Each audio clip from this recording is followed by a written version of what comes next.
Is your story a bestseller?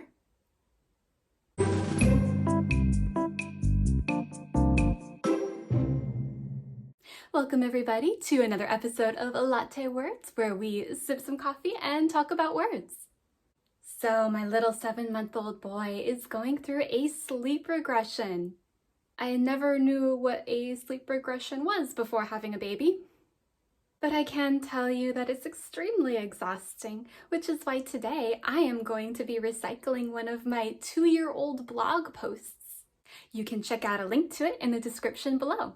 So this post was based on a book I read called The Bestseller Code by Jodie and Matthew L. Jockers. To be quite frank, I have not read this in 2 years. I am basically basing all of my memory off of the post that I wrote. But I do remember that it was an interesting book and it was very science-backed algorithmy, which I love. So that's why I decided to do the blog post about it and to use the bestseller code to basically see if my own book matched up. Like, will it become a bestseller? What's interesting about this book is that they actually did create a workable algorithm that I think if you go to the website, you can actually order some sort of program that actually judges your book and decides whether or not it fits within the parameters of the usual bestsellers that you see out there. Basically, the idea of the book is that there are certain storylines and certain aspects of books that make them naturally become bestsellers. And it was very interesting to read through. I definitely recommend it. I definitely also recommend maybe trying what I did and mapping out your own book and seeing how it matches up. But of course, you can also go to their website and buy the program that basically judges whether or not your book is bestseller potential.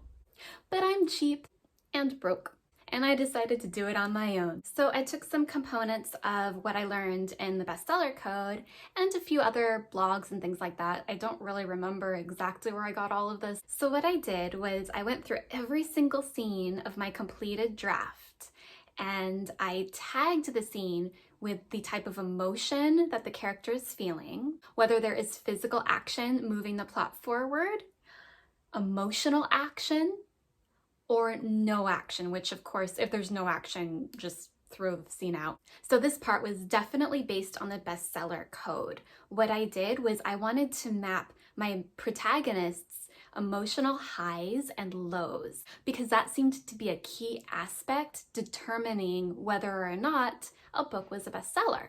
The idea is that the protagonists who really grab at our heartstrings tend to go through evenly spaced out emotional highs and lows. By using my character emotion tags for each scene, I was able to, on my wall, map out my character's highs and lows.